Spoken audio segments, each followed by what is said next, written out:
సూర్య Kanguva movie గురించి నేను ఎంతగానో ఎదురు చూశాను. చాలా ఎక్స్పెక్టేషన్స్తో థియేటర్లోకి అయితే అడుగు పెట్టాను.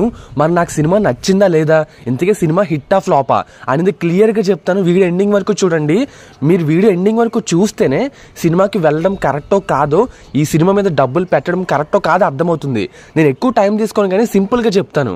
First of all movie story విషయానికి వస్తే, ఒక రీసెర్చ్ సెంటర్ నుంచి ఒక చిన్న అబ్బాయి తప్పించుకుని పారిపోతాడు. అసలు ఆ అబ్బాయికి మన సూర్యకి సంబంధం ఏంటి, అలాగే 1070లో జరిగిన స్టోరీకి అక్కడున్న కంగువాకి మళ్ళీ పుట్టిన ఆ బుడ్డోడికి సంబంధం ఏంటని సినిమా చూసి తెలుసుకోవాలి. సినిమాలో చాలా చోట్ల ట్విస్ట్లు ఉంటాయి అండ్ బీభత్సమైన విజువల్ స్క్రీన్ ప్రెజెన్స్ అయితే ఉంటుంది. మరి సినిమా ఎలా ఉందిరా అంటే, ఫస్ట్ హాఫ్ మనకి సినిమా స్టార్టింగ్ మొదలయ్యేది టైటిల్ కార్డ్స్ నుంచే మంచి ఇంట్రెస్టింగ్గా మొదలవుతుంది. అరే మనం ఒక బీభత్సమైన సినిమా చూడబోతున్నాం అనే ఫీలింగ్ అయితే వస్తుంది. ఆ తర్వాత మనకి సినిమా ఎప్పుడైతే మొదలవుతుందో ఫస్ట్ 30 minutes మనకి బోర్ కొట్టేస్తుంది భయ్య. చాలా చోట్ల అరే ఏంట్రా ఈ ఓవర్ యాక్షన్ అన్నట్టు అనిపిస్తుంది.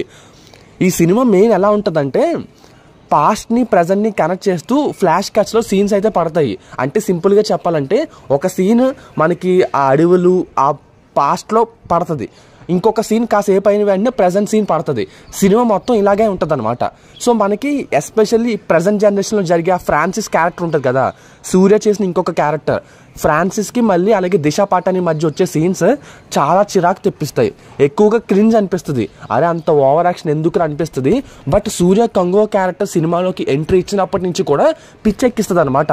ఆ క్యారెక్టర్కి సరైన ప్రాపర్ ఇంట్రడక్షన్ ఇవ్వలేదు, కానీ ఫస్ట్ ఆఫ్ ఆల్ ఒక భారీ ఫైట్ తోటి కంగువ ఇంట్రడక్షన్ అయితే ఉంటుంది. మీకు మామూలు హై ఇవ్వదు, బీభత్సం అనిపిస్తుంది. పైగా ఫస్ట్ హాఫ్లో మనకి డిఎస్పి ఇచ్చిన బీజిఎం, సూర్య పర్ఫార్మెన్స్, అలాగే ఇంటర్వెల్ దగ్గర వచ్చి చిన్న ట్విస్ట్ నేనైతే ప్రెడిక్ట్ చేస్తాను. మరి మీరు ప్రెడిక్ట్ చేస్తారో లేదో నాకు తెలీదు, సినిమా చూడాలి. ఇవన్నీ కూడా చాలా బాగుంటాయి అన్నమాట.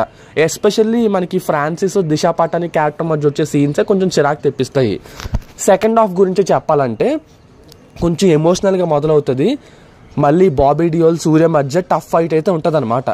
వచ్చి సెకండ్ హాఫ్లో మనకి డైరెక్టర్ కొంచెం ఎక్కువ డ్రాగ్ చేశాడు. యాక్చువల్లీ సెకండ్ హాఫ్లో మైనస్ పాయింట్ ఏంటంటే, డిఎస్పి బీజిఎం ఫస్ట్ హాఫ్లో బాగానే ఉంది రీ రికార్డింగ్, కానీ సెకండ్ హాఫ్లో ఎందుకో బాగా లౌడ్గా అరిచినట్టుగా గోల పెట్టినట్టుగా అనిపిస్తుంది. కొంచెం ఓవర్ ద టాప్ బీజిఎం అయితే ఇచ్చాడు. అండ్ ఇంకా సెకండ్ హాఫ్లోనే ముసలి ఫైట్ సీన్ కూడా ఉంటుంది. నేను మళ్ళీ స్పాయిలర్స్ అన్ని చెప్పేస్తున్నాను.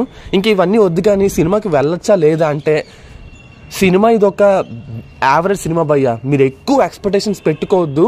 మంచి స్టోరీ ఉంది, మంచి స్టోరీ. కాకపోతే డైరెక్టర్ మనకి పాస్ట్ని ప్రజెంట్ని ఇలా కట్ చేసి చూపిస్తూ ఎక్కువ కన్ఫ్యూజన్ చేసేస్తాడు, కొంచెం అయోమయానికి గురి చేస్తాడు అనమాట. స్క్రీన్ ప్లే కొంచెం టైట్గా రాసుకుని ఉండాల్సింది. స్టోరీ మాత్రం చాలా బాగుంది. విలన్కి హీరోకి టఫ్ ఫైట్ అన్నీ కూడా బాగా పెట్టారు. సినిమా నాకైతే నచ్చింది భయ్య. కాకపోతే మీకు యావరేజ్ అనిపించచ్చేమో. సో ఎక్కువ ఎక్స్పెక్టేషన్స్ పెట్టుకోవద్దు. ఇది ఒక యావరేజ్ సినిమా. కాకపోతే నేను చెప్పేది ఏంటంటే, ఆ విజువల్స్ కోసం, సూర్య పర్ఫార్మెన్స్ కోసం ఖచ్చితంగా థియేటర్లో చూడాల్సిన సినిమా. ఇలాంటి సినిమాలు ఓటీటీలో చిన్న స్క్రీన్లో చూడాల్సినవి అయితే కాదు. సినిమాలో ఉంటాయి ఆ మొసలి ఫైట్ సీను, వాళ్ళిద్దరు ఎదురుపడే ఫైట్ సీన్స్ నిజంగా వేరే లెవెల్ భయ్య.